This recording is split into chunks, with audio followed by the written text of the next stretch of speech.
అందరికీ నమస్కారం. సాయి న్యూస్ కి స్వాగతం. ఇప్పుడే అందిన వార్త. 8వ వేతన సంఘంపై కేంద్ర ప్రభుత్వం క్లారిటీ. భారీగా పెరిగిన పెన్షన్లు. వివరాలైతే వీడియోలో తెలుసుకుందాం. వీడియోని ఎక్కడ స్కిప్ చేయకుండా కంప్లీట్ గా చూడండి. 8వ వేతన సంఘం ఏర్పాటు కోసం కేంద్ర ప్రభుత్వం ఉద్యోగులు ఎదురు చూస్తున్నారు. ఇప్పుడు 7వ వేతన సంఘమే అమల్లో ఉండగా తదుపరి వేతన సంఘం సిఫారసుల కోసం చూస్తున్నారు. ప్రతి 10 ఏళ్లకు ఒకసారి ఒక వేతన సంఘం ఏర్పడుతుందని చెప్పవచ్చు. 8వ వేతన సంఘం అమల్లోకి వస్తే గనుక అప్పుడు ఉద్యోగుల కనీస వేతనం, కనీస పెన్షన్ సహా డిఏ భారీగా పెరుగుతుంది. ఈ క్రమంలోనే ఉద్యోగులు త్వరగా ఈ వేతన సంఘం అమలైతే జీతం, పెన్షన్లు ఇంకా డిఏ కూడా పెరుగుతుందని ఆశగా ఎదురుచూస్తున్నారు.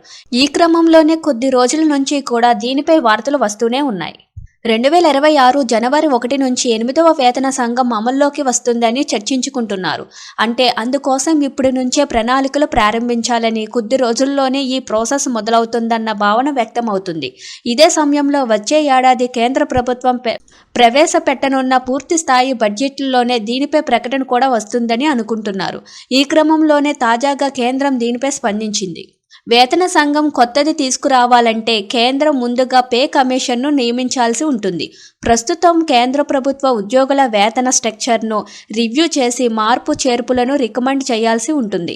దీనికోసం ద్రవ్యోల్బణం, ఆర్థిక వ్యవస్థ స్థితి, ఆదాయ అసమానతలు వంటి ఎన్నో అంశాలను పరిగణలోకి తీసుకోవాల్సి ఉంటుంది. దీంట్లోనే బోనస్, ఇతర ప్రోత్సాహకాలు, అలవెన్సులు వంటి వాటిని పరిశీలిస్తుంది.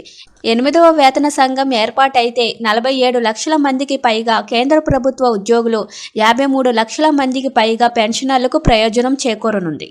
7వ వేతన సంఘం సిఫారసుల మేరకు ఉద్యోగుల కనీస వేతనం 18,000గా ఉంది. గతంలో 7,000గానే ఉండేది. ఇది ఉద్యోగుల బేసిక్ పే పైన నిర్ణయిస్తారు. ఇక 8వ వేతన సంఘం ఏర్పడితే కనీస వేతనం సుమారు 34,500కు చేరవచ్చని తెలుస్తుంది.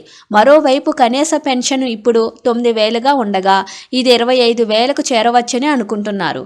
మరి కేంద్రం కమిషన్ ఎప్పుడు ఏర్పాటు చేసి కొత్త వేతన సంఘం ఎప్పుడు ఏర్పాటు చేస్తుందో క్లారిటీ రావాలి. Thank you for watching this video.